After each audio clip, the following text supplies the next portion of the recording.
Bonjour à tous, j'espère que vous êtes toujours en forme. Donc on se retrouve pour une troisième semaine de confinement. On va continuer le cours sur les variations climatiques. La semaine dernière, vous avez compris qu'en étudiant les graines pollen, les scientifiques arrivaient à reconstituer les climats du passé récent. On était remonté, nous, jusqu'à peu près à 15 000 ans dans le passé. Alors aujourd'hui, on va s'intéresser à des variations climatiques qui sont beaucoup plus anciennes. On va remonter jusqu'à 800 000 ans. Et pour cela, on va découvrir comment les scientifiques utilisent la glace qu'ils récupèrent dans les régions polaires pour arriver à la dater et surtout à reconstituer la température du passé en utilisant une sorte de thermomètre isotopique qu'on appelle le delta O18. Donc dans cette séance, trois parties. La première partie, ça va être un TP que vous allez faire pour découvrir comment fonctionne ce thermomètre isotopique qu'on appelle le delta O18. Ensuite, vous travaillerez avec un tableur pour arriver à reconstituer le climat du passé jusqu'à il y a 800 000 ans. Et pour finir, on verra un dernier moyen pour les scientifiques d'estimer le climat du passé, c'est des petits organismes qu'on appelle des foraminifères, que l'on verra donc en troisième partie. Donc tout de suite, vous allez commencer la partie 1 du TP en travaillant sur l'étude d'un marqueur de la température qui s'appelle le rapport O18 sur O16. Alors on va commencer tout de suite la première partie du TP en étudiant un marqueur de la température qui s'appelle le rapport O18 sur O16. On va utiliser ce logiciel qui s'appelle donc Paléoclimat Delta O18 sur O16, qui est un logiciel qui est fait par Pierre Pérez, un collègue du SVT. Je vous ai mis l'adresse sur le Poly pour que vous puissiez le télécharger si vous avez un PC. Si vous n'en avez pas, regardez cette partie de la vidéo. Alors on y va. On va ensemble compléter les questions. On vous demande d'abord de préciser la différence entre l'oxygène 18 et l'oxygène 16. Le logiciel nous montre donc qu'il existe plusieurs isotopes de l'oxygène. L'oxygène qu'on appelle l'oxygène 16 avec 8 protons et 8 neutrons. Et l'oxygène 18 avec 8 protons et 10 neutrons. Donc il y a une différence entre les deux isotopes. L'oxygène 18 a 2 neutrons supplémentaires par rapport à l'oxygène 16. Alors forcément, vous l'avez compris, dans l'eau, il va y avoir deux types de molécules d'eau. Les molécules d'eau, comme ici, qui sont faites avec de l'oxygène 16 et de l'eau qui est faite avec de l'oxygène 18. Et forcément, comme l'oxygène 18 a deux neutrons supplémentaires, eh bien l'eau avec l'oxygène 18 va peser plus lourd que l'eau qui contient l'oxygène 16. On a donc de l'eau en rouge qu'on dit légère et de l'eau lourde ici. Donc l'isotope le plus lourd, c'est bien l'oxygène 18. Alors en quantité, on va le voir tout de suite, on le voit ici dans ce petit croquis ici. L'isotope qui est majoritaire dans l'eau, c'est clairement l'eau avec l'oxygène 16. L'oxygène 16, il représente à peu près 99,8% de l'oxygène, et donc seulement 0,2% pour l'oxygène 18. Alors forcément, ces différences de masse vont avoir des conséquences sur le comportement de l'eau légère et de l'eau lourde. Regardez ce qui se passe quand on va chauffer l'eau ici.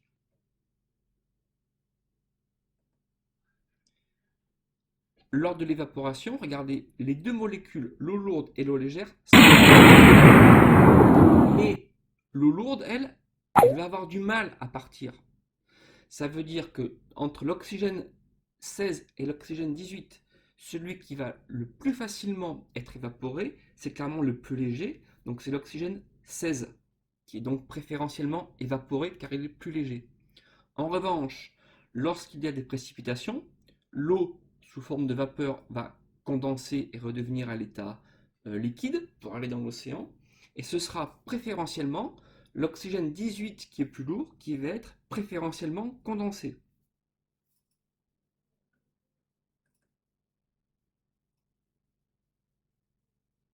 Alors, pour finir, on va voir ce qui se passe entre l'équateur et les pôles. Sur cette partie de l'animation, on est donc ici à l'équateur et on va regarder le comportement d'un nuage entre l'équateur et le pôle.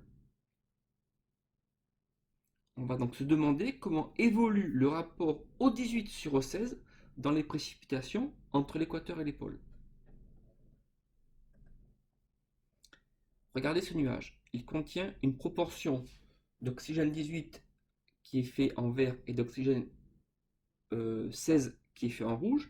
Et on voit en fait que comme l'oxygène 18, c'est lui qui tombe en premier dans les précipitations, plus mon nuage se rapproche des pôles et moins il contient d'oxygène 18. Autrement dit, le rapport O18 sur O16, il va baisser entre l'équateur et les pôles dans les précipitations. Maintenant, que se passe-t-il si le climat change et qu'on passe dans une période globale qui est une période glaciaire? Regardez comment évolue ce rapport. Hop, vous avez vu de l'oxygène ici avec de l'eau avec l'oxygène 16 est vraiment apparu. On a toujours ici qu'une molécule d'oxygène 18 qui est là. Donc ça veut dire que le rapport O18 sur O16, il diminue dans les glaces polaires lors d'un refroidissement global. Et on va comprendre pourquoi tout de suite. Alors en fait, ce qu'il faut comprendre, c'est que le calcul du rapport isotopique O18 sur O16 de la glace par les scientifiques n'est que la première étape pour déterminer la température. Pourquoi? Parce qu'en fait, ce rapport isotopique, qui est donc mesuré dans l'eau ou dans la glace, il va être comparé à une référence qui correspond au rapport O18 sur O16 dans l'eau aujourd'hui des océans. Cette référence, on l'appelle le SMOW. Et comme les différences entre les deux, entre le rapport O18 sur O16 de la glace et le rapport O18 sur O16 de l'eau des océans, elle est très faible, pour pouvoir avoir des chiffres que l'on peut manipuler, on va multiplier tout ça par 1000. Et donc, on constate qu'il y a un lien étroit entre la température de la Terre, des précipitations, et le rapport, et le delta au 18.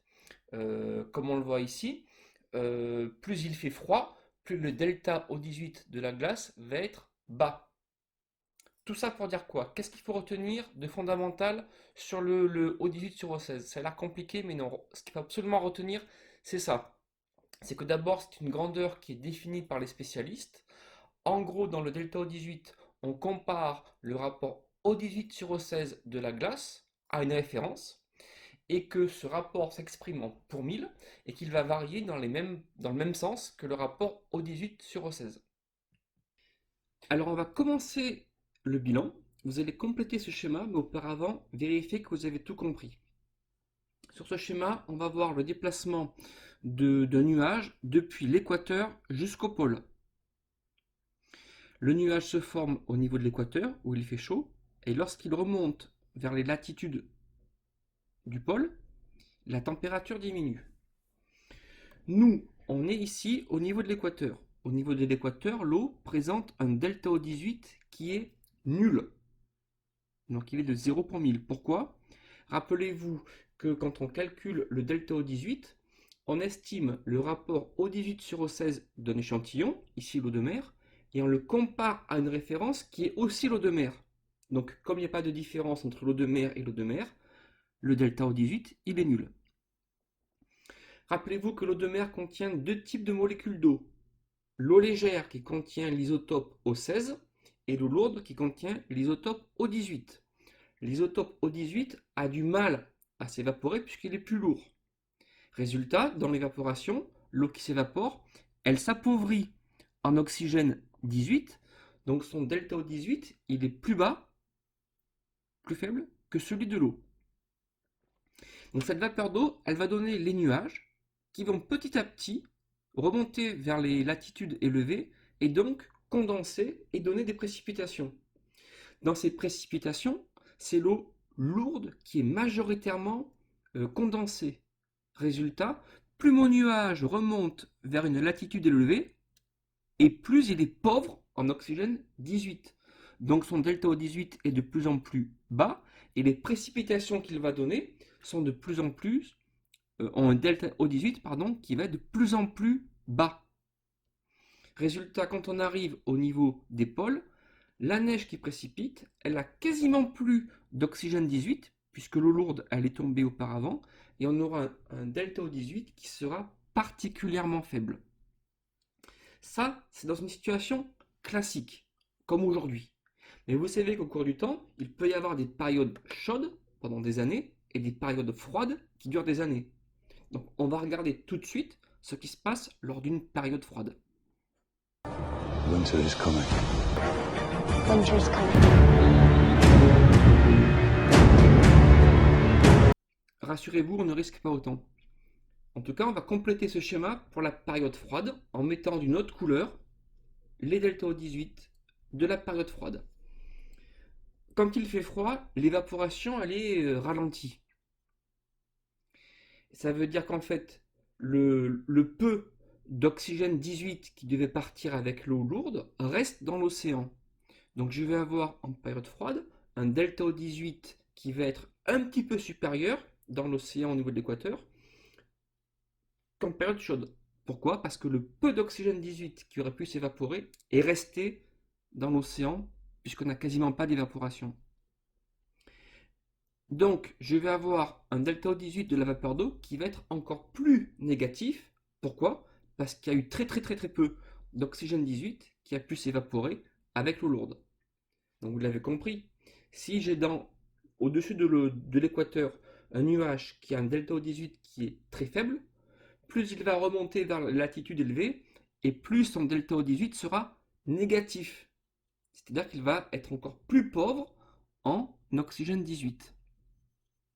Et donc les glaces que l'on va récupérer en période froide, elles auront un delta O18 qui sera encore plus négatif qu'en période chaude. Alors, vous l'avez compris, ce qui se passe en période froide, l'évaporation au niveau des océans, elle va être ralentie. Donc, l'eau de mer, elle va s'enrichir un tout petit peu en oxygène 18, si bien que son delta O18 va être un petit peu augmenté. La vapeur d'eau qui se forme à l'équateur, elle est appauvrie en oxygène 18, donc son delta O18 va être un petit peu plus négatif que par rapport à la période chaude. Et au final, le delta O18 de la glace sera encore plus négatif. Donc ce qu'on retient, c'est que plus il fait froid, et plus le delta O18 de la glace est faible. Donc si on arrive à comparer deux glaces d'âge différents, une glace récente et une glace vieille, en comparant leur delta O18, on pourra voir si la température elle a augmenté ou diminué. Alors comment on fait ça? La glace que l'on utilise, elle vient des régions polaires, comme par exemple en Antarctique, où les scientifiques français et italiens ont installé une base scientifique, la base Concordia. À ce niveau, la calotte polaire, elle est épaisse de 3 km. Elle s'est formée par l'accumulation de neige successive et en profondeur, la glace a 800 000 ans.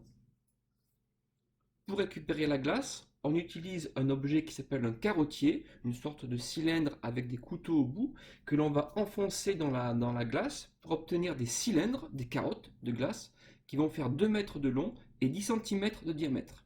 Ces carottes sont ensuite envoyées dans des laboratoires français, stockées dans des congélateurs, et ensuite on les découpe pour les analyser. Alors, nous allons prendre notre morceau de glace récupéré en chambre froide, on va le mettre ici, sur un fondoir qui va faire fondre la glace petit à petit. L'eau va ensuite descendre par ce tuyau ici, et puis arriver dans cette pompe, qu'on voit ici tourner, pour être envoyée dans un vaporiseur qui va transformer l'eau en vapeur d'eau.